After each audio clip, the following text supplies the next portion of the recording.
여러분 안녕하십니까, 진성호입니다. 지금은 더불어민주당을 탈당해 개혁신당에 몸을 담고 있는 조응천 의원이 오늘 작심 발언을 쏟아냈습니다. 국회의장에 대한 겁니다. 자, 지금 국회법이 이 국회의장이 되면 당적을 포기하고 무소속으로 하게 된 이유는 중립을 지켜서 이 여야 간의 갈등을 조정하라는 뜻일 겁니다. 그런데 지금 더불어민주당 이번에 총선에서 압승을 하자 이제 이런 것들은 눈에 보이지 않는 모양입니다. 지금 육선이 되는 추미애 조정식 의원, 그리고 이 5선의 정승호 우원식 의원 등이 지금 국회의장에 도전하고 있습니다. 그런데 굉장히 우려스러운 것은 이들은 이제 기계적 중립은 필요 없다, 국회의장도 특정 편을 들 거라는 것을 시사하고 있습니다. 특히 친명 지지자들에게 호응을 얻어 이 국회의장 선거, 당내 선거에서 이기기 위한 그런 것으로 보입니다.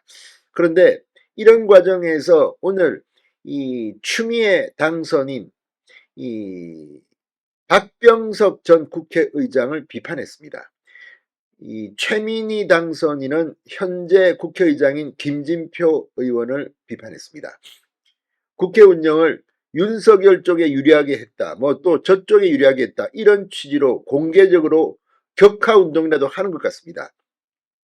자, 민주당 출신의 이번 국회 박병석, 김진표를 공격하는 이유는 뭘까요?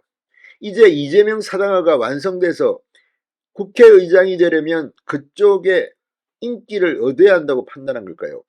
이런 가운데 지금 더불어민주당 민영배 전략기획위원장 같은 경우는 협치라는 단어를 머릿속에서 지워버려라, 이런 말까지 하는 수준까지 왔습니다. 지금 더불어민주당 이번에 압승을 하자 눈에 보이는 것이 없는 것 같습니다. 협치 웃기지 마라. 이번 총선 민의는 그게 아니다. 자, 윤석열 대통령과 이재명 대표의 회담이 예정되어 있습니다. 이번 주는 힘들 것 같습니다. 여기에 대해서도 지금 김건희 여사가 어떻고 지금 굉장히 과도한 의제를 요구하는 것으로 알려졌습니다. 이런 가운데 조응천 의원이 정말 과거 민주당에 있으면서도 소금 같은 발언을 했던 조응천 의원이 폭발했습니다. 뭐라고 했을까요? 지금 민주당에는 조응천 같은 사람이 없습니다. 그래서 이제 이재명 사당화가 됩니다. 이재명 대표 역시 당원 중심 이 이야기를 하면서 이런 것을 뒤에서 부추기고 있다는 생각이 듭니다. 이제 이재명 추미애 가면이 벗겨진 걸까요?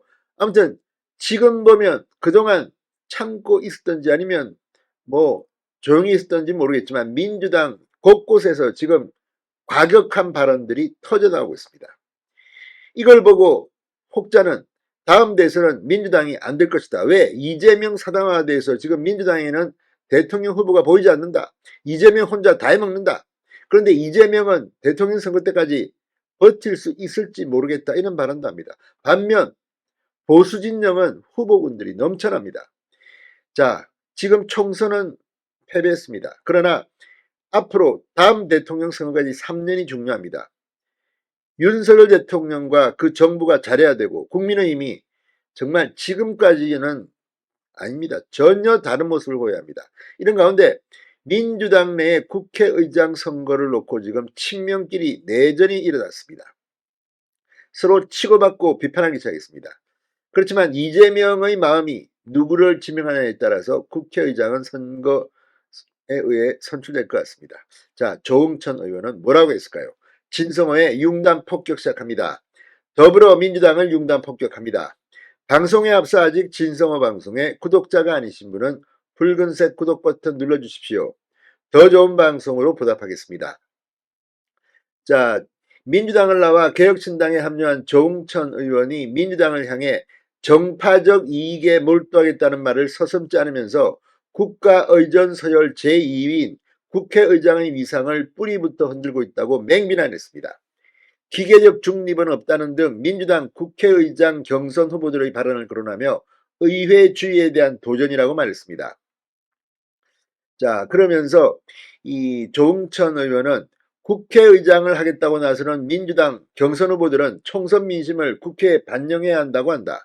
정성호 당선인은 기계적 중립은 없다라거나 다음 선거에서의 승리를 위해 보이지 않게 깔아줘야 한다고 했다.